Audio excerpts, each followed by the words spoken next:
أعوذ بالله من الشيطان الرجيم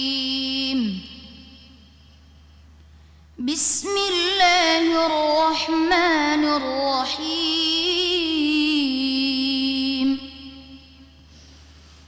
ثم يوم القيامة يخزيهم ويقول أين شركائي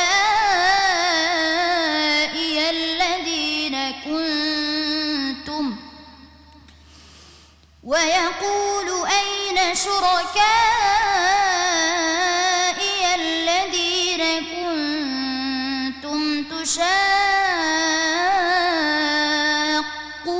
فيهم قال الذين أوتوا العلم إن الخزي اليوم والسوء على الكافرين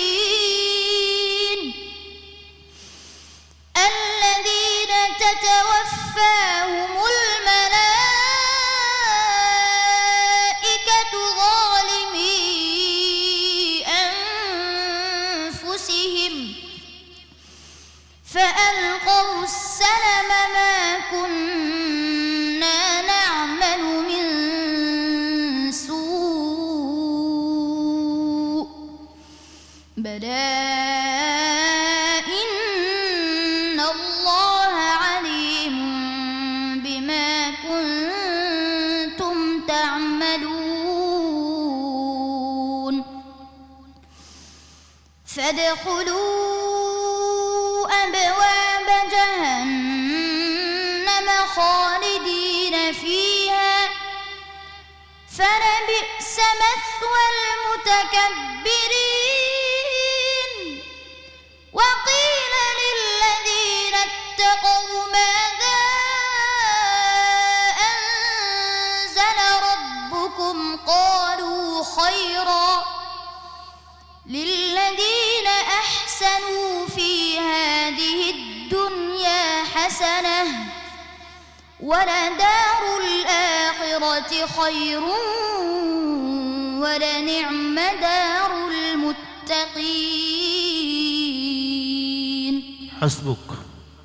أعوذ بالله من الشيطان الرجيم. جنات عدن تجري من تحتها الأنهار خالدين فيها وذلك جزاء من تزكى. سورة طه. سورة طه. ما شاء الله، حياك الله، بارك الله فيك. صدق الله العظيم. ما شاء الله। আব্দুর রহমান বিন নূর, তুমি প্রত্যেক পর্বের মতোই এই ফাইনাল রাউন্ডেও তুমি তোমার কোরআন তেলাওয়াতের নূর ছড়িয়ে দিয়েছো। আমরা সবাই মুগ্ধ, নিশ্চয়ই দর্শক আপনারাও মুগ্ধ হয়েছেন। চলুন দেখে আসি আমাদের বিচারকরা মুগ্ধ হয়েছেন কিনা। উস্তাদুল হুফাজ শেখ আব্দুল হক হাফিজাহুল্লাহ। জি আলহামদুলিল্লাহ। আব্দুর রহমান বিন নূর নামের শেষে নূর শব্দটি আছে, মনে হয় তার পিতার নাম সাথে সম্পৃক্ত। আলহামদুলিল্লাহ, তার তেলাওয়াতের মধ্যে নূর চমকাইতে থাকে। আল্লাহ পাক ইরশাদ করছেন, যাদাতহুম ঈমানান ওয়া আলা রাব্বিহিম ইয়াতাওয়াক্কালুন।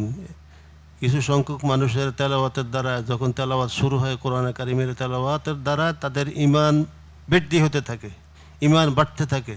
সেই তেলাওয়াতের আসর এরকম হয় যে যারা আল্লাহ যাদেরকে তৌফিক দিয়েছেন তাদের তেলাওয়াতের দ্বারা মুমিনের ঈমান বাড়তে থাকে।